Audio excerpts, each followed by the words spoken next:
चिराग जी, जिस तरह से लखीसराय फिर गोपालगंज कहा जा रहा है कि गोपालगंज में पीने से मौत हुई है और लखीसराय में घर में घुस करके मार दिया गया है लगभग 5 से अधिक लोगों को। कैसे देखते हैं बिहार में क्या हो रहा?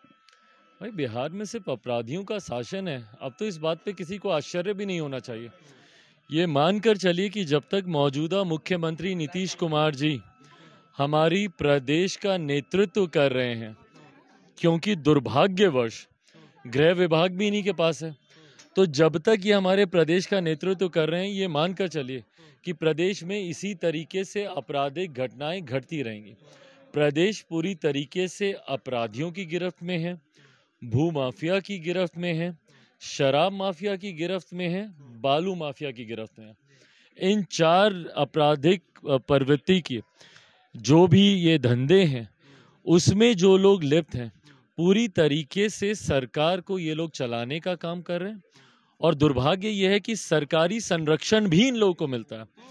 तभी आज तक जितनी घटनाएं घटी हैं, उसमें ना तो किसी की गिरफ्तारी होती है, ना किसी के ऊपर कार्रवाई होती है। अगर दिखावे के लिए कभी कोई गिरफ्तारी हो भी गई किसी हत्या पर या किसी घटना पर, तो तथ्यों के अभाव में 2 दिन, 4 दिन, 5 दिन के बाद उनको छोड़ दिया जाता है।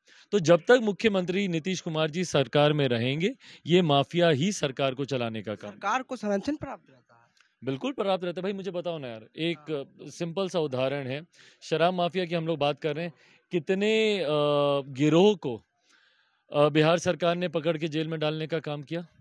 आज चले जाइए आप, बिहार की जेलें जो भरी पड़ी हैं, वो बिहार के गरीब वंचित समाज से आने वाले लोगों से भरी पड़ी हैं, पासी समाज से आने वाले लोगों से भरी पड़ी हैं।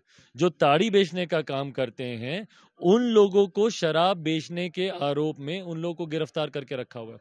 तो जब आपने एक गिरोह आज तक नहीं पकड़ा, एक माफिया आपने आज तक नहीं पकड़ा, उस दिन दरोगा की हत्या हुई ना, क्या हो गया उसके ऊपर, कौन सी कार्रवाई कर ली? तो जब आप किसी पे कार्रवाई नहीं करेंगे, तो ये अपने में दर्शाता नहीं है कि भाई संरक्षण प्राप्त है इस सरकार का। तो क्या हो रहा? आप दलितों का जिक्र किए, पासी पासवान का जिक्र किए, लेकिन बिहार में सबसे ज्यादा दलितों पे ही अन्याय हो रहा है। इसके लिए नीतीश कुमार जानबूझकर नहीं कुछ करते हैं। भाई दलित विरोधी सोच तो है ही उनकी। और ये बात तो अब प्रधानमंत्री जी ने भी खुले मन से कहना शुरू कर दिया। उन्होंने भी इस बात को कहना शुरू कर दिया है कि मुख्यमंत्री नीतीश कुमार जी की अनुसूचित जाति जनजाति विरोधी सोच है, और ये सोच रह रहकर प्रमाणित भी हुई है।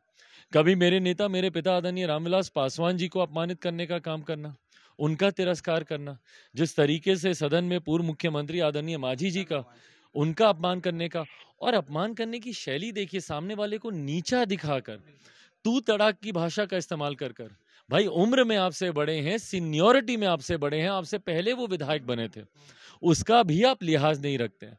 और जिस भाषा का मेरे मुख्यमंत्री इस्तेमाल करते हैं, ये सरासर दिखाता है कि ना मुख्यमंत्री महिलाओं का सम्मान करते हैं, ना मुख्यमंत्री अनुसूचित जाति जनजाति वर्ग से आने वाले लोगों का सम्मान करते हैं, ना मेरे मुख्यमंत्री युवाओं की भावना का सम्मान करते हैं। तो ऐसे में ये मुख्यमंत्री को कोई पद पर क्यों देखना चाहेगा? दलित उनसे बदला लेगा जीतन राम मांझी का अपमान का? भाई क्यों नहीं लेगा, क्यों नहीं लेगा? 2020 का क्या ये उदाहरण नहीं है? मुख्यमंत्री नीतीश कुमार जी की पार्टी तीसरे नंबर की पार्टी बनी, उनके पार्टी के राष्ट्रीय अध्यक्ष कहते नहीं थक रहे हैं कि चिराग मॉडल की वजह से ये हुआ। तो क्या था चिराग मॉडल? उन जन भावनाओं का प्रतिबिंब ही था ना, जो भावनाएं आक्रोशित थी, क्योंकि जिस तरीके से उन्होंने मेरे नेता को अपमानित करने का काम किया, भले वो राज्यसभा सीट को लेकर हो या जब वो बीमार थे, उस वक्त किस तरीके से उनका मजाक उड़ा रहे थे मीडिया के सामने, मुख्यमंत्री हंस हंस कर बोल रहे थे कि भाई हमको तो मालूम ही नहीं है। तो उस वक्त भी बिहार की जनता ने बदला लेने का काम किया, और इस बार भी बिहार की जनता आक्रोशित बिहार है। का प्रशासन क्या कर रहा है? दिन दहाड़े मौत हो जा रही है। लास्ट सवाल। भाई प्रशासन तो आंख मूंद कर बैठा है ना।